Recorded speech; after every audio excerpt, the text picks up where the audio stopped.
No momento em que o uso e o abastecimento de energia é cada vez mais relevante para a sustentabilidade do setor elétrico brasileiro, o debate sobre o tema se torna mais necessário. Por isso, a importância de saber como funciona o processo de produção de energia elétrica e como está a situação atual do setor.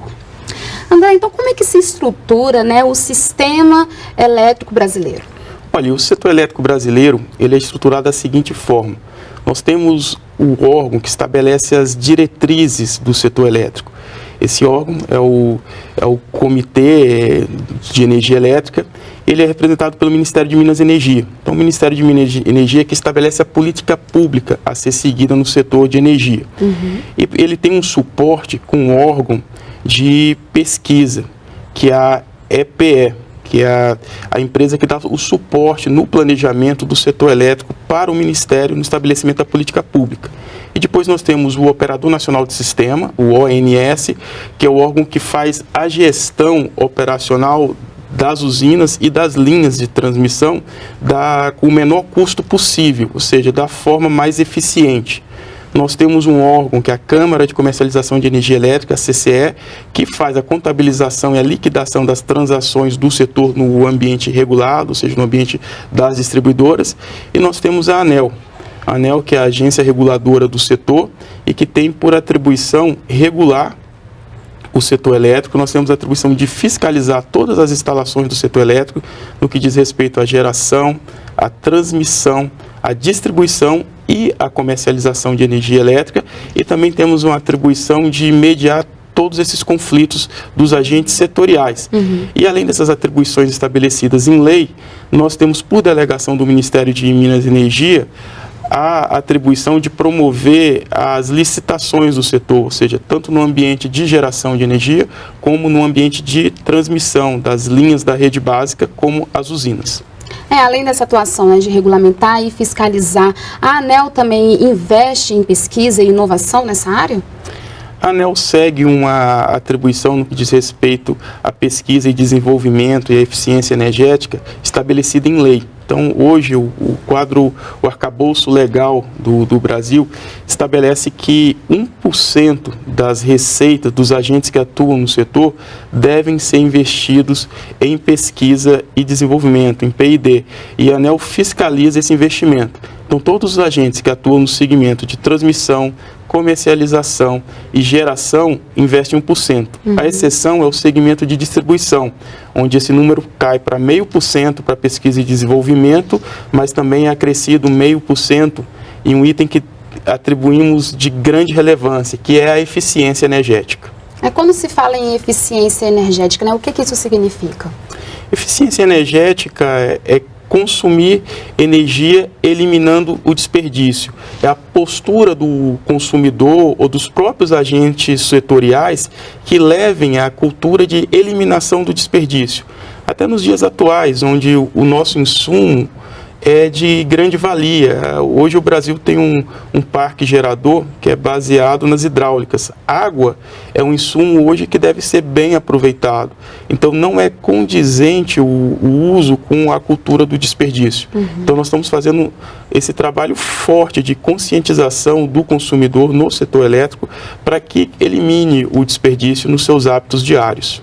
E que tipo, então, de contato, de relacionamento que a ANEEL tem diretamente com a sociedade nesse sentido? Olha, a agência atua com a sociedade através de diversos fatores, diversas vertentes aqui. Eu posso citar primeiro são as audiências públicas que a agência promove no estabelecimento dos seus regulamentos.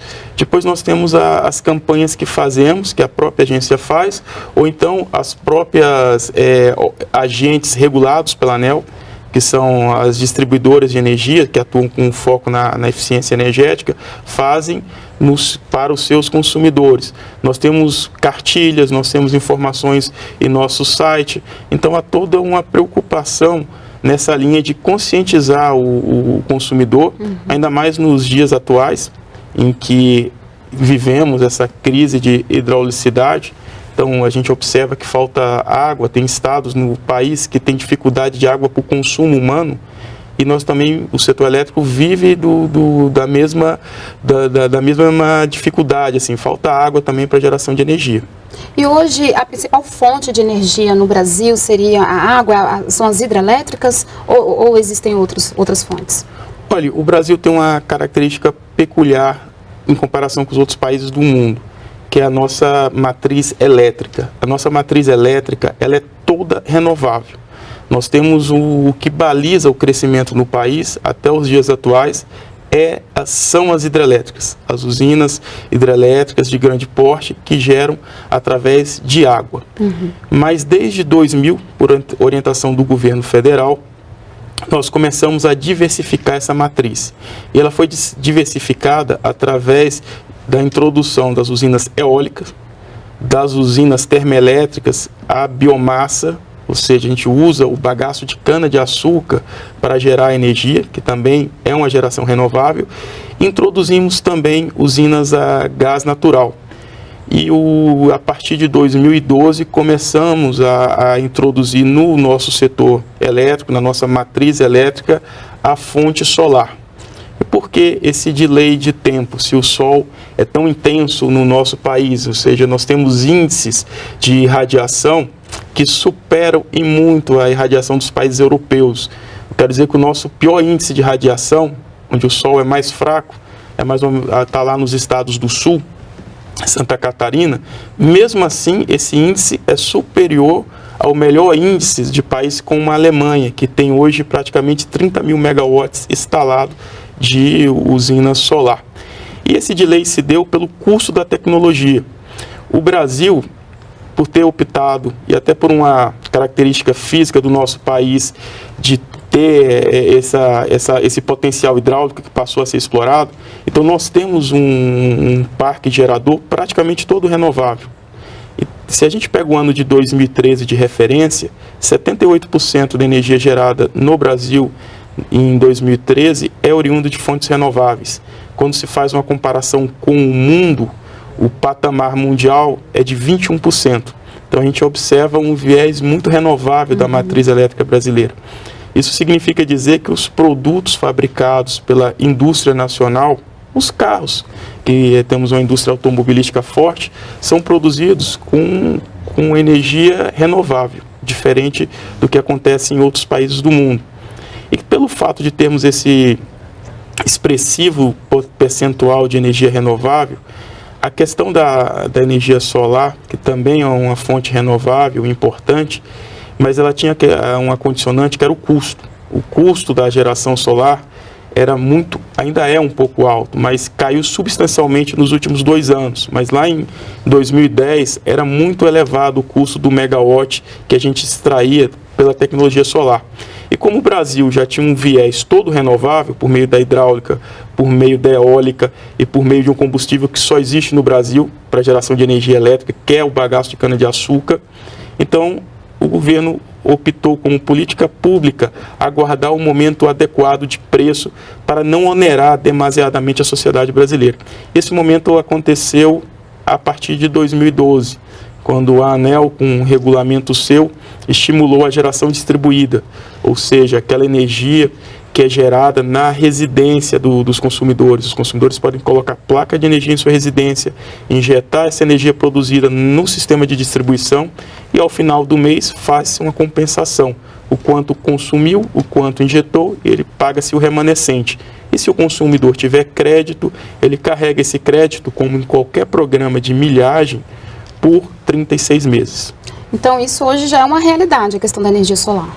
É uma realidade. Então nós começamos em 2012 e em 2014, ano passado, em novembro, nós fizemos o primeiro leilão de energia, de usinas de energia solar para atender a demanda das distribuidoras.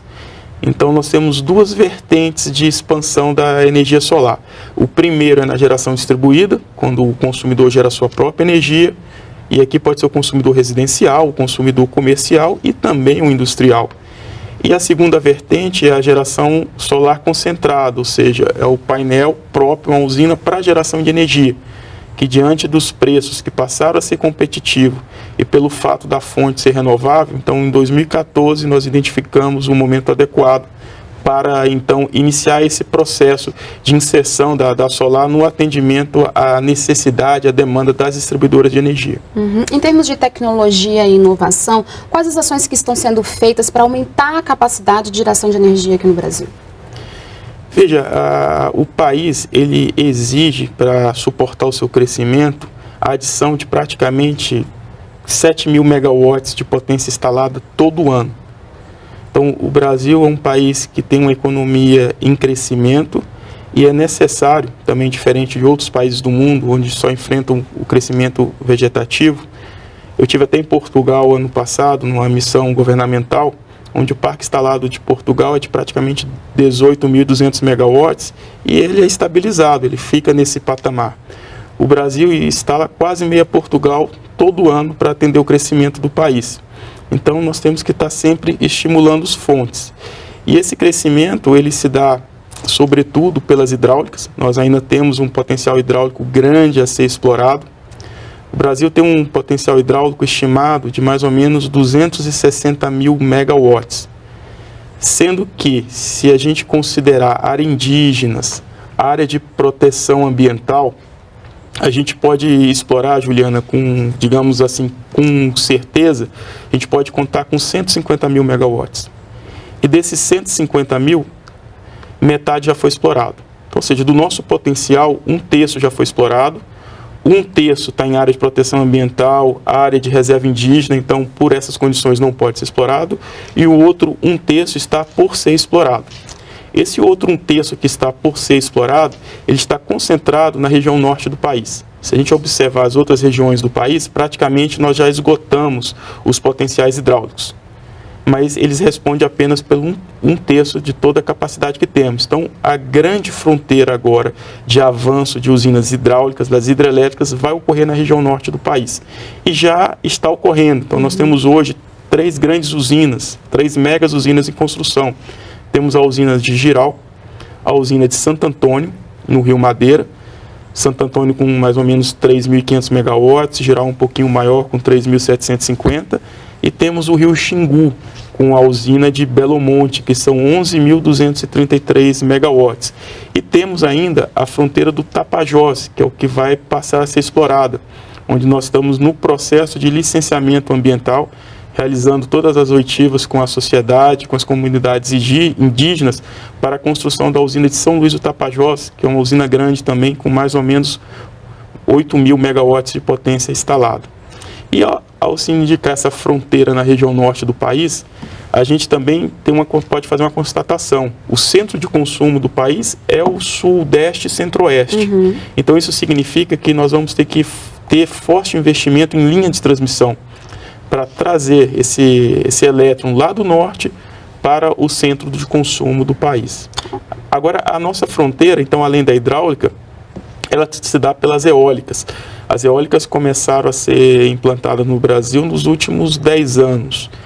Tivemos primeiro um programa que foi o PROINFA, um programa lá do início da década, em que foi importante para consolidar o avanço da eólica no país. Então, trouxe o mercado, trouxe a indústria, então trouxe condições para a fonte se desenvolver. E, diante disso, o preço dela caiu bastante. E aí a gente observa que, ao longo dos últimos anos, os leilões têm uma forte participação de eólica, que hoje, no país, já tem praticamente 5.000 megawatts em operação, mas nós temos, de contrato assinado, mais de 10.000 megawatts de eólica. Ok, André. Então, daqui a pouco nós continuamos a nossa conversa. Ok. Vamos para um rápido intervalo e voltamos já.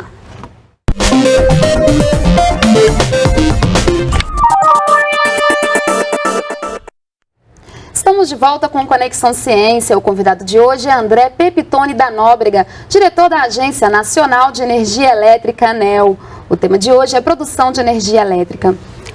André, qual é o principal gargalo hoje, do sistema elétrico do ponto de vista da inovação? Olha, em termos de tecnologia, eu poderia dizer que nós não temos gargalo. As tecnologias que são aplicadas, elas são todas de domínio dos players hoje do setor. Agora, a nossa maior dificuldade é investimento. No que diz respeito à geração, o desafio é essa nova fonte que estamos introduzindo na nossa matriz, que é a fonte solar. Então, esse é o desafio que estamos introduzindo agora. E estamos agora com um plano também, um plano até do ministro Eduardo Braga, que traçou a política pública de a gente implantar fonte solar, painel solar, nos reservatórios das hidrelétricas. Então, nós estamos fazendo um projeto piloto no reservatório da usina de Balbina, lá no norte, no estado do Amazonas, e no reservatório da usina de Sobradinho, que é uma usina da Chesf. Vamos instalar 5.000 megawatts de potência nos 2 reservatórios, a título de projeto piloto. Nós vamos ter 5 megawatts, teremos 10 megas para acompanhar. Em caso se mostre exitoso esse projeto, vai ser uma nova fronteira de avanço na prospecção de energia, porque nós teremos a área do reservatório, que é uma área que a atividade econômica é a pesca, ou seja, não existe outra atividade econômica. Então, nós poderemos usar 15% dessa área com um painel solar. Esse painel, ele é um painel especial, que ele não produz sombra no reservatório, então não afeta a fauna, nem a vida animal no reservatório, e traz um benefício. Ele permite com que a evaporação diminua substancialmente. Esse reservatório, nós não íamos perder água para evaporação e, sobretudo, estaríamos gerando energia em uma área que não teria mais exercício de atividade econômica. E no que diz respeito à distribuição, esse é o grande desafio, é a qualidade de energia que é fornecida ao consumidor. Então, nós temos um programa que chama-se, mundialmente conhecido, já está avançando em diversos países, que chama-se Redes Inteligentes de Energia. O que é a rede inteligente de energia? É você levar a informação ao consumidor, ou seja, você permitir o melhor gerenciamento dessas redes de energia, dos postes, dos fios, e isso contribui na linha de se eliminar o desperdício, de se identificar falhas imediatamente e de poder tomar ações para restabelecer o sistema no menor tempo possível. Então, isso vai ser um salto na qualidade que será promovido no país enorme. Agora, essa tecnologia necessita de investimentos, e de investimentos pesados. Então, hoje nós estamos vivendo justamente essa discussão, porque a tarifa de energia agora, ela está sendo bastante elevada em função dessa pressão do cenário hidrológico desfavorável que vivemos desde 2011, Sim. onde ele foi se degradando ao longo do tempo, de tal sorte que estamos com todo o nosso parque térmico funcionando, e isso tem um custo, o custo do combustível. A gente revertendo esse cenário hidrológico, voltando às condições normais de produção através da água das nossas usinas hidrelétricas, a gente vai ter chance, então, de avançar com esses investimentos no segmento de distribuição de energia. Ou seja, nós vamos levar a automação, que hoje é tão comum na geração e na transmissão, para a distribuição, ou seja, para a baixa tensão. Falando em tarifa, né, de energia elétrica, por que em algumas regiões a tarifa é mais alta do que em outras localidades? Veja, a tarifa de energia, ela reflete o custo para se distribuir energia numa determinada área de concessão. Nós temos hoje no país 63 distribuidoras de energia, então nós temos 63 áreas de concessão. E cada área, a tarifa é calculada de acordo com o custo para levar a energia ao consumidor em uma área de concessão. Então, por isso essa diversidade tarifária.